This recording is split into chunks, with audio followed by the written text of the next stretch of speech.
Assalamualaikum warahmatullahi wabarakatuh. Selamat berjumpa lagi para mahasiswa untuk perkuliahan pengantar sistem informasi dengan topik jaringan komputer dan telekomunikasi. Kita akan melihat 8 pokok bahasan di sini. Yang pertama mengenai jaringan komputer, apa dan mengapa perlu adanya jaringan. Yang keduanya konsep komunikasi data. Yang ketiga jenis dan manfaat jaringan komputer, tahapan pembangunan jaringan komputer, kemudian persyaratan kebutuhan pembangunan jaringan komputer. Yang keenam, perangkat jaringan komputer. 7, topologi dan model sambungan kabel. Yang kedelapan, protokol komunikasi data. Yang pertama kita lihat di sini, apa dan mengapa computer network itu. Apa yang maksud dengan jaringan komputer itu. Di sini ada beberapa penjelasan perdefinisian, ya, yaitu sekelompok komputer otonom yang dihubungkan satu dengan lainnya menggunakan protokol komunikasi melalui media transmisi atau media komunikasi. Jadi menurut Budi Sitejo di sini yang dimaksud dengan jaringan komputer itu adalah hubungan antar beberapa komputer yang otonom dalam pengertian berdiri sendiri, kemudian masing-masing disambungkan satu dengan yang lain melalui media penyambungan atau di sini disebut media transmisi atau komunikasi. Tentu supaya berjalan perlu ada protokolnya. Supaya terjadi komunikasi yang baik perlu ada aturan mainnya. Itu yang disebut dengan protokol komunikasi. Kemudian kalau diambil dari sini, definisi ini, yang dimaksud dengan computer network itu adalah suatu jaringan yang terdiri dari dua atau lebih. Jadi dua komputer juga sudah disebut sebagai jaringan yang tersambung dalam rangka untuk membagi resources. Nah, resources di sini atau sumber daya seperti printer, CD-ROM, dan yang lain-lainnya itu bisa digunakan bersama sehingga bisa menghemat pertukaran file, kemudian juga komunikasi elektronik lain seperti kirim-kiriman email, kirim-kiriman pesan yang lain itu bisa dilakukan dalam jaringan.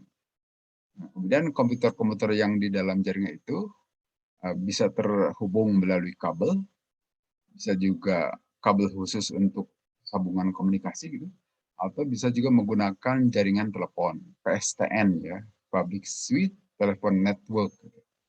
Atau gelombang radio ini yang nirkabel, tidak menggunakan kabel. Bisa juga pakai satelit atau bisa juga menggunakan infrared misalnya ya, seperti Bluetooth gitu. Nah, itu bisa juga termasuk jaringan. Kemudian ada definisi lain di sini sebutkan itu disebut sebuah sistem yang menghubungkan sejumlah komputer dengan sejumlah perangkat lain melalui jaringan komunikasi. Sehingga data dan informasinya itu bisa dipertukarkan di antara komputer-komputer yang tersambung. Beberapa istilah di sini perlu dipahami: komputer otonom, kemudian protokol dan media transmisi. Ini kata-kata yang menjadi kata kunci untuk sebuah komputer network, jaringan komputer. Kita lihat di sini konsep komunikasi data. Komunikasi data itu yang terjadi melalui jaringan ataupun komunikasi langsung di antara kita, itu memang harus memenuhi sejumlah unsur. Ya. Yang pertama harus ada komunikator atau transmitter di sini yang mengirimkan pesan atau komunikasi. Yang keduanya tentu harus ada receiver, harus ada penerima di sini atau komunikan, orang yang diajak berkomunikasi. Yang berikutnya jelas harus ada media di sini. Medianya melalui apa? Kalau kita bicara langsung, ya medianya itu melalui udara. Kalau ngobrol misalnya. Tapi kalau di sini komunikasi data itu tentu ada alat komunikasi di sini atau medianya, apakah melalui gelombang atau bisa ya gelombang yang difasilitasi melalui kabel ataupun melalui gelombang elektromagnetik. Nah, hanya di sini bisa bentuk sinyalnya itu bisa analog, bisa juga digital. Jadi harus ada media, kemudian juga yang tidak kalah penting harus ada pesannya, pesannya yang bisa dipahami. Jadi demikian ya, terjadilah konsep komunikasi data. Dan kalau melalui data komunikasi itu harus ada protokolnya juga supaya terjadi pemahaman, pengertian dari pihak transmitter kepada receiver dari komputer yang satu ini ke komputer penerima. Harus ada komunikasi yang landasannya itu protokol. Kemudian kita lihat di sini jenis dan manfaat. Tentu saja komputer network atau jaringan komputer itu ada manfaatnya untuk berbagi sumber daya tadi saya sebutkan ya, dan bisa terjadi juga integrasi data sehingga kalau misalnya kita harus memasukkan data ke sejumlah komputer, maka melalui jaringan itu cukup ke satu komputer aja. Komputer yang lainnya itu bisa dapat dari komputer yang sudah dimasukkan data. Distributed processing ya, proses yang terdistribusi antara beberapa komputer itu bisa berbagi tugas. Yang ini memproses A, yang komputer keduanya memproses B, komputer yang lainnya memproses C, dan seterusnya. Distributed processing. Juga jelas terjadi komunikasi, ini lebih cepat lagi berkomunikasi dibanding kalau tidak menggunakan jaringan misalnya.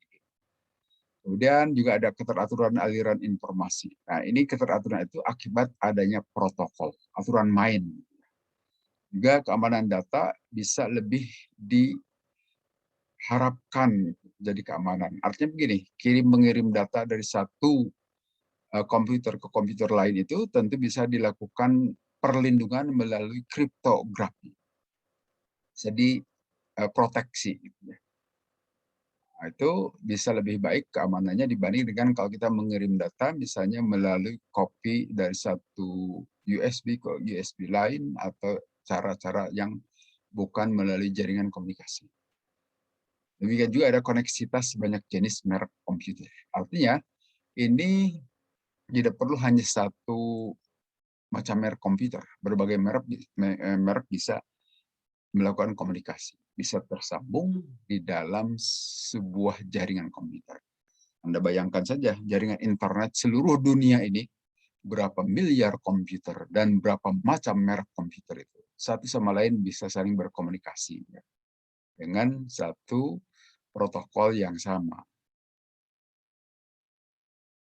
Nah, kemudian kita lihat di sini jenisnya itu ya. Jenis komputer network itu ada yang disebut dengan LAN, ada yang disebut dengan MAN, ada dengan disebut WAN, ada juga internet. Ini local area network, artinya jaringan komputer yang bersifat lokal, tempat yang lebih sempit. Kemudian hubungan antara LAN itu bisa membentuk MAN, metropolitan, misalnya dalam satu kota itu terhubung komputer-komputer yang ada di dalam kota Bandung, katakan begitu, itu bisa membentuk MAN. Kemudian antar MAN ini bisa membentuk jaringan lebih lebar lagi. Itu kita sebut WAN, Wide Area Network. Dan yang internet yang global seluruh dunia itu kita sebut internet saat ini ya, jaringan di seluruh dunia. Nah, kemudian dilihat dari sisi cara sambungnya itu, media transmisinya itu ada dua macam. Bisa menggunakan kabel itu, yang disebut wire atau wireline juga istilah lainnya itu ya, wireline, dan yang bukan pakai kabel atau non kabel atau near kabel itu disebut wireless ya, yang seperti Anda gunakan pakai HP dan sebagainya itu udah wireless, tidak menggunakan kabel.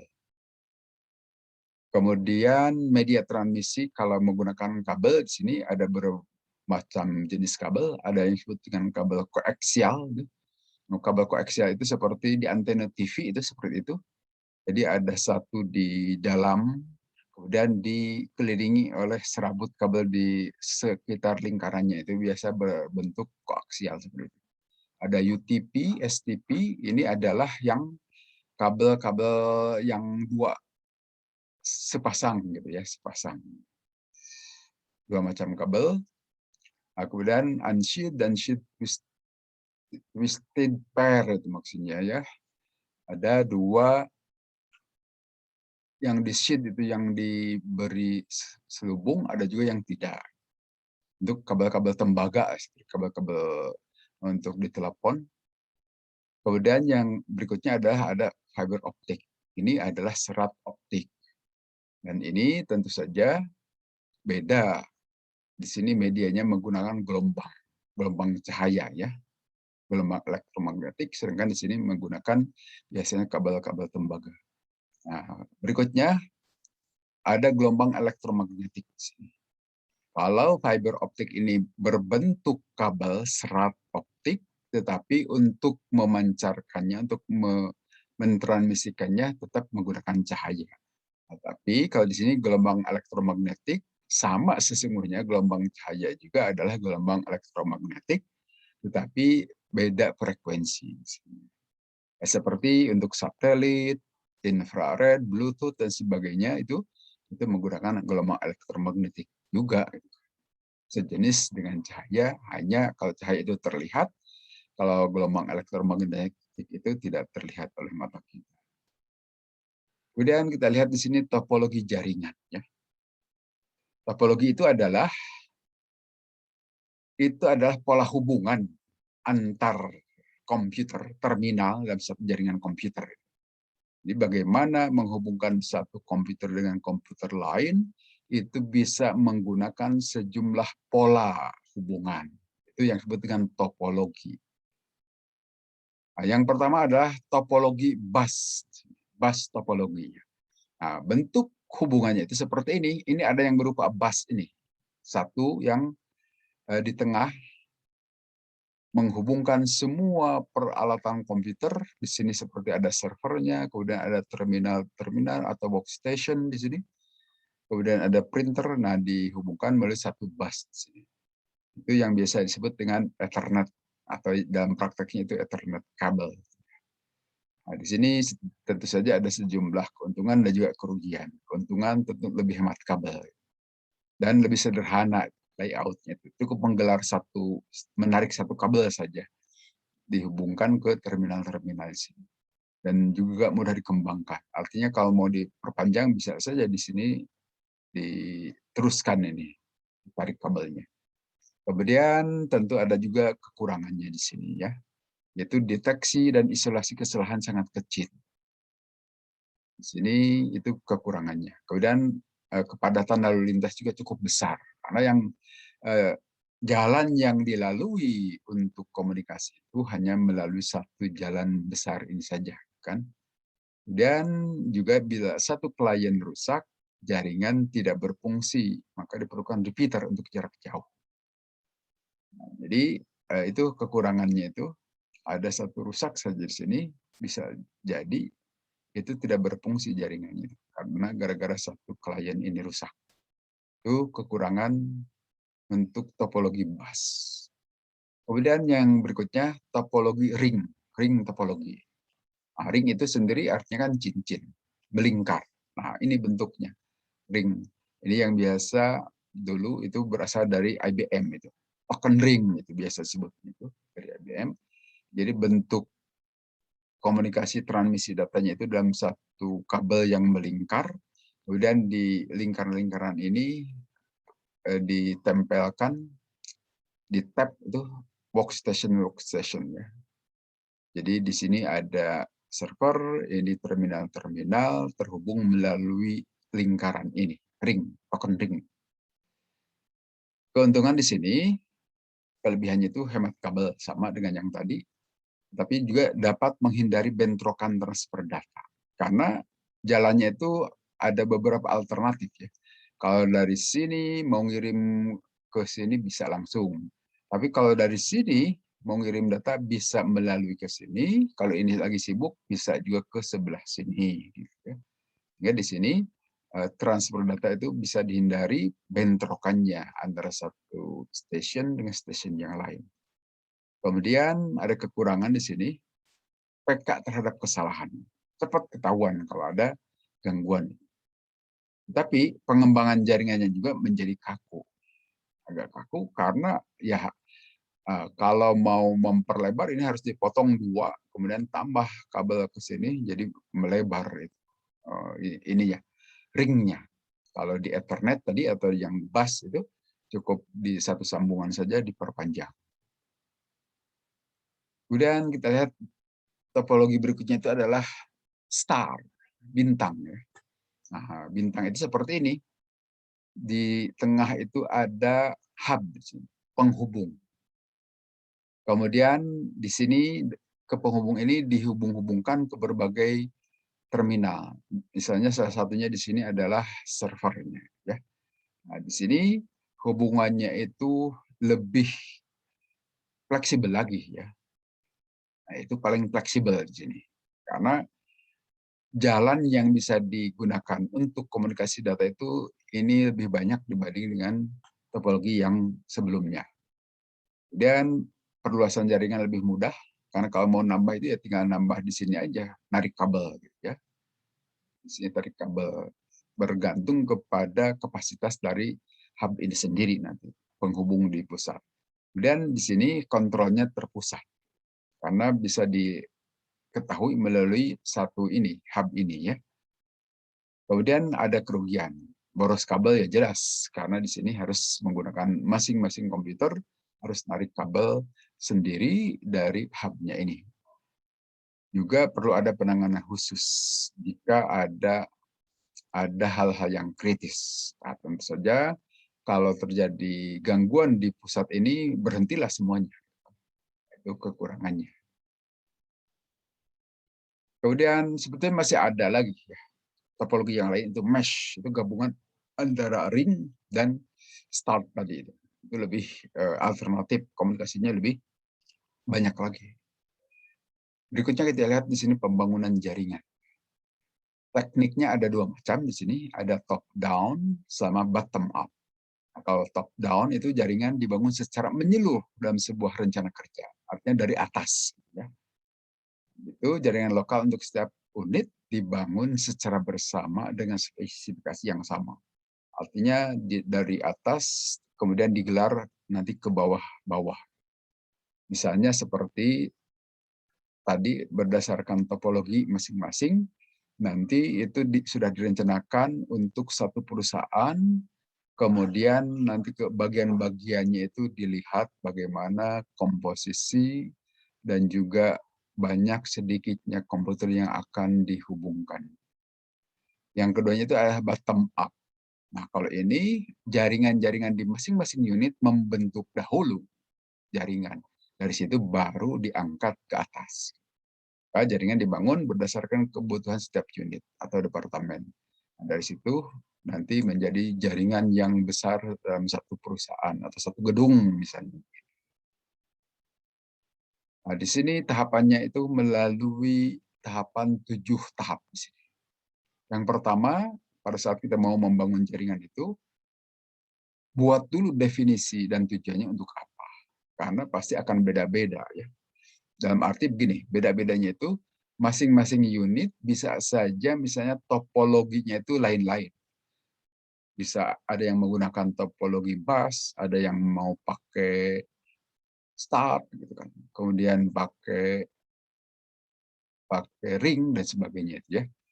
Tentu ada keuntungan dan kerugian masing-masing seperti tadi sudah dijelaskan, sehingga bisa berbeda bergantung pada apa yang diinginkan.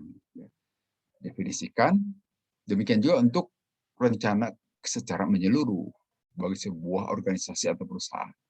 Lakukan di situ analisa kebutuhan dan studi kelayakan. Tentu di sini harus dilihat sejauh mana topologi apa saja yang diperlukan, kemudian beragam perangkat-perangkat yang juga akan disambungkan ke jaringan ini apa saja. Seperti jelas biasanya printer, mesin fax misalnya kalau mau pakai itu fax-faxan. Nah, kemudian juga sumber daya yang lain itu harus dilakukan penganalisaan.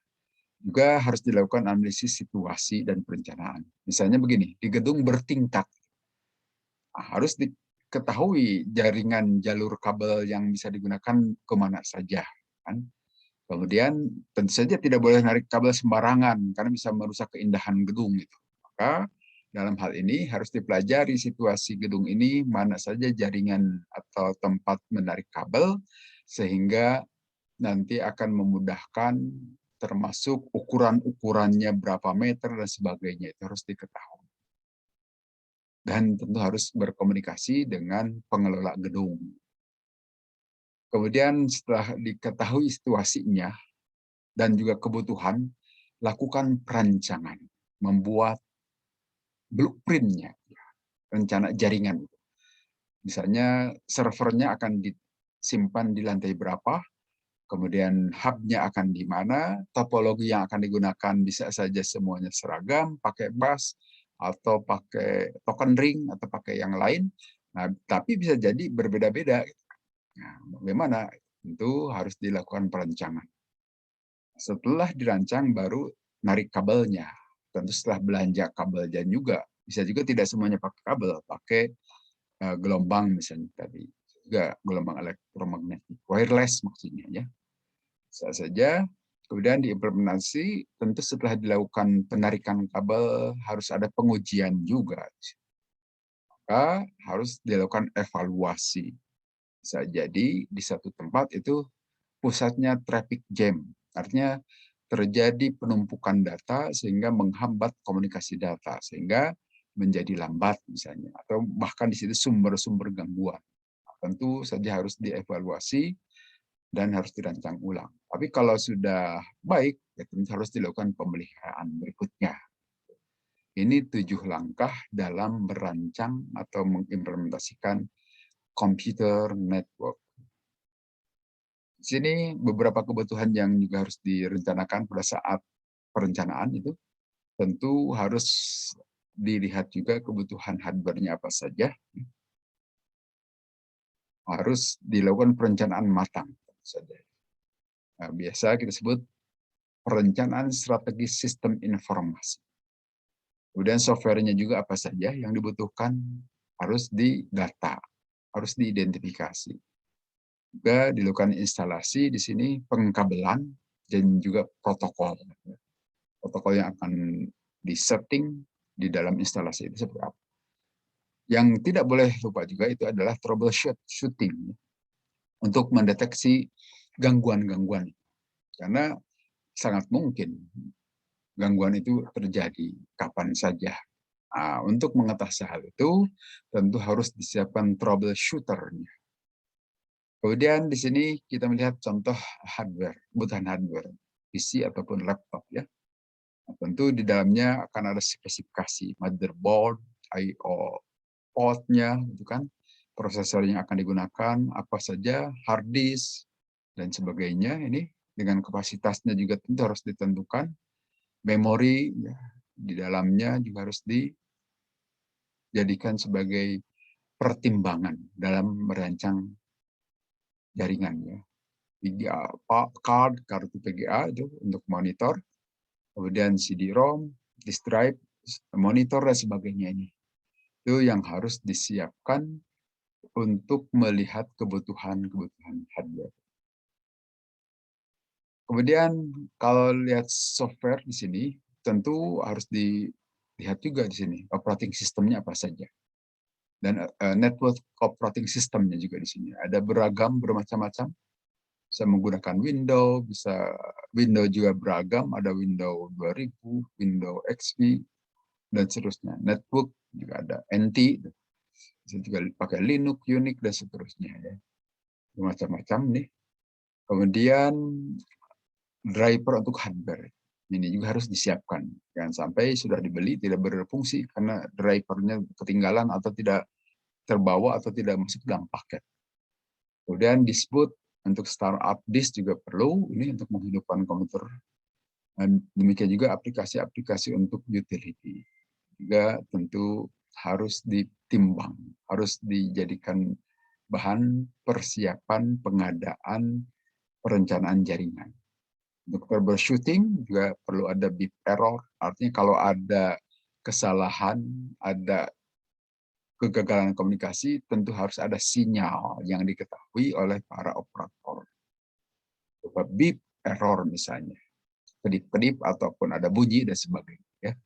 Kemudian bisa terjadi juga hardware konflik, konflik antara port misalnya, input-outputnya, maka itu juga harus diketahui supaya komunikasi tetap berjalan baik. Dan juga harus punya error untuk mendeteksi kesalahan pada software. Lihat kita selanjutnya pada instalasi jaringannya. Tentu instalasi itu bisa merakit PC, dalam arti kalau itu memang mau dirakit sendiri. Tapi kalau udah jadi build up gitu, beli jadi ya bisa juga lebih terjamin perakitannya. Kemudian operating system juga Anda harus melakukan instalasi driver hardware, sejumlah driver untuk hardware tadi VGA dan macam-macam ya. Untuk software aplikasi, untuk protokol TCP/IP itu, pengkabelan juga tentu harus dibuat benar berfungsi dan jangan lupa juga harus rapi. Jangan terkesan acak-acakan. Itu nanti membawa kesan tidak nyaman juga di ruangan komputer dan tidak indah nampaknya itu terlihat oleh orang-orang lainnya. Kemudian juga instalasi printer yang bisa digunakan dalam jaringan. Itu sebagai sumber daya bersama. Share file dan yang lain-lainnya ya. Di sini ada peralatan jaringan yang juga harus diketahui, itu NIC tadi, Network Interface Card. Ini adalah untuk menerima dan mengirimkan data melalui kabel jaringan. Ini juga harus pas dengan jenis, ya ini yang salah satu contohnya seperti ini. Dari jenis, kemudian kecepatan 10 Mbps, 100, dan seterusnya. Kemudian hub juga itu harus tentu saja dengan beragam ini. Untuk menghubungkan kalau kita misalnya menghubungkan sejumlah komputer, salah satunya dalam topologi tadi star.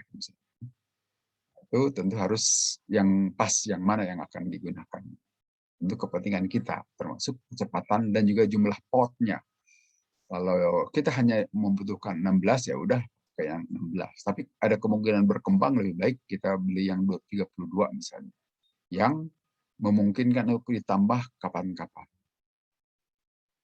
Kemudian juga yang lainnya modem. Modulasi, modulator, demodulator. Ini adalah untuk menghubungkan komputer dalam sebuah server yang menggunakan jalur telepon sebagai sarana komunikasi. Itu perlu dilakukan modulasi dulu ya. Kalau melalui jalur telepon. Sehingga butuh modem. Nah, kemudian kabel tadi UTP, RJ45 dan sebagainya ini bentuk seperti ini pair, jadi sepasang ini. Ada warna berbeda-beda ini. Walaupun bisa dibundel dalam satu jaringan, dalam satu bundelan kabel besar. Tapi di dalamnya tetap sepasang-sepasang ini. Ini contoh kabel koaksial tadi ya. Seperti ini, jadi di tengah ada khusus satu kabel, kemudian dikelilingi oleh serabut kabel lainnya di sini. Fiber optik, nah ini contoh kabel fiber optik itu seperti ini. Jadi ini media untuk mentransmisikan data itu menggunakan cahaya. Kemudian untuk metode sambungan kabel UTP, itu, untwisted pair itu kan. Nah, seperti ini, NIC server misalnya ada tadi card. Nah, kemudian di sini ini adalah NIC workstation. Tentu saja ini ada melalui soket gitu ya. Ini soket yang sudah disiapkan, sudah build up gitu, tetapi tentu sebelumnya harus disambungkan ke kabelnya. Peralatan untuk menyambungkannya juga sudah ada peralatan yang modern saat ini. Tidak perlu disambungkan menggunakan solder satu-satu misalnya. Walaupun sekali-kali perlu juga dengan penyolderan karena bisa saja lepas. Nah, demikian juga sama ini lanjutan yang tadi menghubungkan ada nomor ini 1 sampai 8. Tentu ada aturan mainnya. cara menghubungkannya. Ini hub. Hub itu ya menghubungkan antar beberapa workstation di sini ya. Server bisa juga dengan server yang lainnya. Berikutnya adalah kita bicara mengenai protokol, aturan main berkomunikasi. Bagaimana Anda ketahui bahwa untuk berkomunikasi dengan seseorang itu, dengan orang lain itu perlu diketahui tata caranya, protokolnya. Bahkan antar Anda sendiri dengan teman Anda kan perlu pakai protokol. Walaupun tidak setegas, tidak sejelas protokol kalau Anda mau bicara dengan gubernur, misalnya, dengan wali kota, dengan presiden. Protokolnya itu terdefinisi secara tegas. Kalau dengan sesama Anda, tetap saja harus memindahkan kesopanan, tata krama yang baik, sehingga terjadi hubungan komunikasi yang menyamankan untuk kedua belah. Nah, dalam hal komunikasi data komputer, ada juga protokol komunikasi, yang mana itu didefinisikan sekumpulan aturan yang mendefinisikan beberapa fungsi, ya, seperti pembuatan hubungan. Artinya, si transmitter mau ngirim ke receiver itu harus dikenali dulu. Bisakah menghubungi receiver dan si receiver mau menerima di kontak misalnya. Nah, itu harus ada pendefinisian. Kemudian pengiriman pesan, data, informasi atau file ya yang harus dipenuhi oleh pengirim dan penerima agar sesi komunikasinya itu bisa berlangsung dengan baik dan benar. Artinya data yang dikirimkan itu tidak mengalami kerusakan di tengah jalan, sehingga apa yang dimaksudkan dengan pertukaran data itu tercapai dengan baik dan benar. Di sini untuk protokol komunikasi itu beragam, bermacam-macam. Untuk jaringan, untuk LAN, WAN, dan sebagainya. Itu yang untuk bus itu Ethernet, itu pakai local talk juga, FDDI, ITM, ini beragam ya teknologi untuk protokol komunikasi. Token ring dan sebagainya ini. Nah, kalau ini untuk internet yang sudah umum dikenal TCP/IP, Internet Protocol. Ada juga novel network, ini untuk di LAN, WAN dan sebagainya. Itu adalah bagaimana jaringan itu secara fisik tersambung dengan kabel, tetapi kalau tidak ada software yang mengatur untuk komunikasi, tetap tidak bisa jalan. Jadi butuh protokol di sini. Kemudian ada juga operating system untuk jaringan, yang mana fungsinya sebagai pembentuk pola operasi jaringan. Ya. Nah, bentuknya bisa peer-to-peer, seperti contohnya Windows ini. File server, network untuk pertukaran file dan sebagainya itu. Juga client server untuk komunikasi antara komputer server dan klien, tentu itu juga perlu ada operating systemnya di sini untuk network tersebut.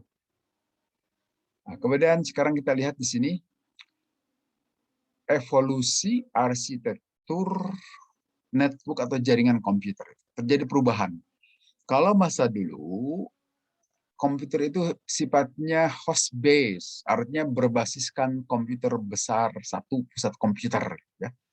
Yang dulu biasa kita kenal istilah mainframe, ya. Mainframe itu komputer besar yang bisa memiliki sejumlah dumb terminal. Dumb terminal itu terminal bodoh, yang maksudnya di dalamnya hanya terminal saja, hanya untuk ngetik-ngetik masukan data tanpa bisa mengolah itu. Pengolahannya tetap di pusat, di mainframe. Nah, itu masa lalu, tahun 70-an, tahun 80-an juga masih, bahkan 90-an juga masih ada yang menggunakan. Ya. Nah, kemudian dari mainframe ini berubah menjadi client server. Client server itu maksudnya servernya tetap ada, ya, berupa komputer pusat besar biasanya, kapasitasnya besar, tetapi juga memiliki terminal intelijen. Artinya terminal yang bisa melakukan pengolahan terhadap data. Jadi tidak semuanya terpusat di pusat komputer ini, tetapi bisa juga dialihkan di klien-klien ini. Berbagi tugas. Jadi ada istilah di sini distribution processing atau distributed processing, proses yang didistribusikan. Tidak semuanya dipusatkan sini. Beda kalau dengan mainframe, dulu semuanya dipusatkan sini, dengan pola client server sekarang tidak dipusatkan di sini. Kemudian mengalami perubahan lagi menjadi cloud computing architecture. Ini yang sudah terhubung dengan jaringan yang lebih luas lagi. Jadi saking jelimetnya menggambarkan kabel, menggambarkan komunikasi di antara komputer-komputer itu, maka digambarkan saya menggunakan cloud, menggunakan awan. Ini sebetulnya menggambarkan ini kabel-kabel ini, tapi saking banyaknya sulit, ya sudah begini saja ya. Gambar untuk jaringan internet juga ini. Ini saling terhubung dan ini otonominya itu bisa terjadi di komputer klien ini yang tersambung di sini ya. Jadi ini bisa melakukan pemrosesan sampai selesai, kemudian bisa dikirimkan ke komputer tujuan melalui jaringan ini. Ini lebih baru lagi dibanding yang sebelumnya. Dan sekarang yang masih digunakan itu. Kemudian silakan kalian juga pelajari perihal VPN, ya, Virtual Private Network. Jadi ini adalah jaringan virtual. Kalau Anda semua para mahasiswa itu sebagai mahasiswa di Universitas Telkom nanti ya, kalau ada di kampus, kalian bisa masuk ke jaringan Universitas Telkom dari dalam kampus. Tapi kalau kalian di luar kampus, nanti tidak bisa masuk ke jaringan itu kecuali menggunakan VPN. Kalian seolah-olah dari dalam kampus, tapi sebenarnya dari luar. Nah, itu ada aplikasi untuk VPN. Kemudian virtualisasi dan VMware juga silakan dipelajari.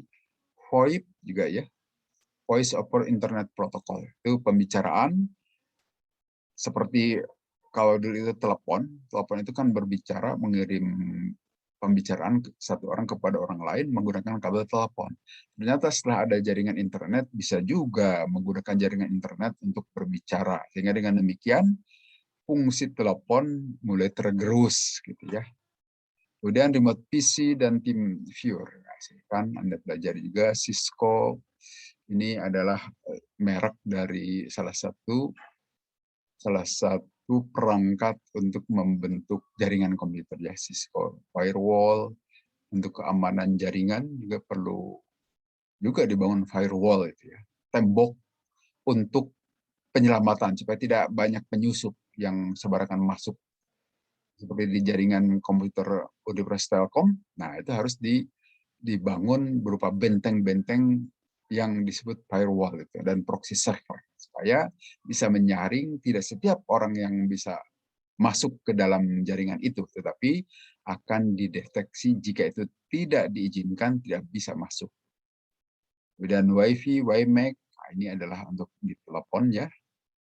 Sudah pada kenal tentu saja, dan silakan ini juga dipelajari semuanya. Dan nanti bagi Anda yang berminat untuk mempelajari jaringan, tentu nanti di semester 5 dan seterusnya bisa masuk didalami lebih jauh lagi.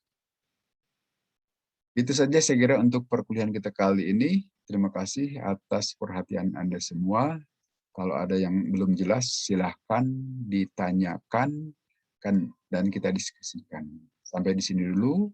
Assalamualaikum warahmatullahi wabarakatuh.